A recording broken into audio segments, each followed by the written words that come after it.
चलिए आज की इस कमाल की चर्चा शुरू करते हैं। आज हमारे पास विश्लेषण के लिए एक ऐसी स्रोत सामग्री है जो सिर्फ एक किस्सा नहीं बल्कि इंसान के कभी हार न मानने वाले जज्बे का एक बहुत ही शानदार उदाहरण है। आज हम सोमनगर के मछुआरे की कहानी को गहराई से डिकोड करेंगे। यह एक ऐसा विश्लेषण है जो दिखाता है कि जब सब कुछ खत्म होता हुआ लगे तब भी हमारी आंतरिक शक्ति क्या कुछ हासिल नहीं कर सकती।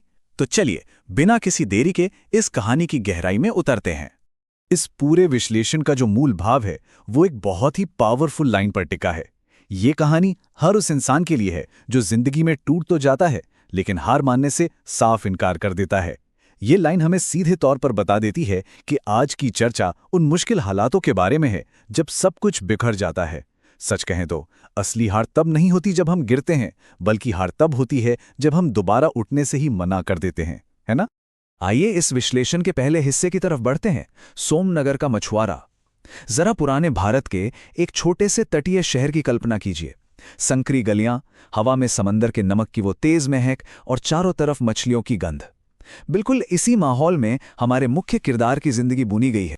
इसी शहर में रहता है 25 साल का एक नौजवान मछुआरा अर्जुन। स्रोत के अनुसार उसकी आंखों में एक अजीब सी चमक है, लेकिन उसके कंधों पर जिम्मेदारियों का एक बहुत बड़ा पहाड़। बचपन में ही पिता का साया उठ गया था और अब वो अपनी बूढ़ी माँ का इकलौता सहारा है। परिवार में कमाने वाला सिर्फ वही एक है और सबसे बड़ी बात, उसकी पूरी आजीविका, उसका पूरा वजूद सिर्फ एक ही चीज पर टिका है और वो है उसकी एक छोटी सी लकड़ी की नाव। वो नाव जो उसने अपने खून पसीने की कमाई से खरीदी थी। जरा सोचिए उस इंसान का जीवन कितने नाजुक मोड़ पर खड़ा है। लेकिन जिंदगी हमेशा एक सी तो नहीं रहती। यहीं से हमारा विश्लेषण दूसरे हिस्से में प्रवेश करता है। विनाशकारी तूफान। एक बहुत ही खूबसूरत सुनहरी सुबह थी। अर्जुन एक बेहतर कल का सपना लेकर अपनी नाव के साथ समंदर में उतरा था, लेकिन किसे पता था कि किस्मत को कुछ और ही मंजूर है। हालात एकदम से और बहुत तेजी से बदलने लगे। आसमान में अचानक काले घने बादल घिराए। वो जो सुनहरी सुबह थी ना, उसे पल भर में एक गहरे और डरावने अंधेरे ने पूरी तरह से निगल लिया। और फिर स्थिति पूरी तरह से बेकाबू हो गई।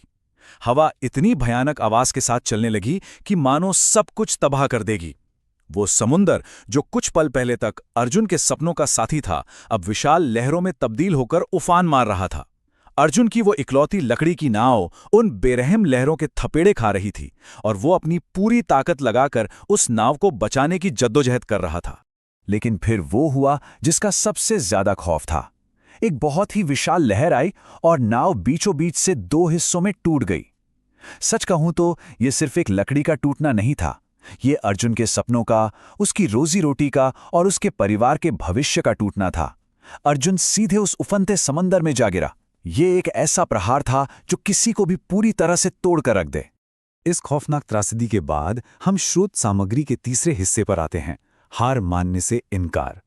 वो अपनी टूटी हुई नाव के महज एक टुकड़े को किसी तरह पकड़े हुए समंदर की लहरों से लड़ते भिड़ते बुरी तरह पस्त हालत में किनारे तक पहुंचा।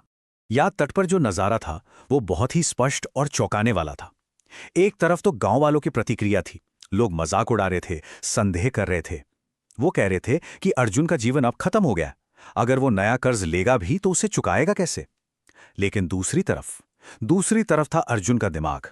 बाहर भले ही शोर था, लेकिन उसके अंदर पूर्ण मौन था और साथ ही था एक अटूट संकल्प। उसने अपनी टूटी नाव को देखा और मनी मन तय कर लिया, नाव टूटी है, मैं नहीं। यह मानसिक दृढ़ता का एक बहुत ही असाधारण उदाहरण है। और बस इसी जबरदस्त संकल्प के साथ शुरुआत होती है हमारे चौथे हिस्से की, विश्वास का निर्माण। सुबह होते ही लोगों के तानों को पूरी तरह से अनसुना करके अर्जुन ने एक बड़ाई को बुलाया। अब उसका पूरा फोकस सिर्फ और सिर्फ वापसी करने पर था।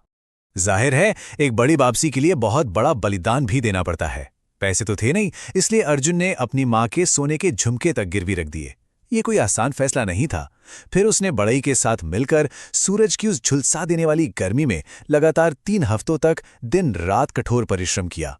इस मेहनत में अर्जुन के हाथ बुरी तरह से छिल गए थे, लेकिन उसका जो जज्बा था वो रत्ती भर भी कम नहीं हुआ। 3 हफ्तों की उस जी तोड़ मेहनत के बाद जब नई नाव बनकर तैयार हुई तो वो पहले से कहीं ज्यादा मजबूत थी।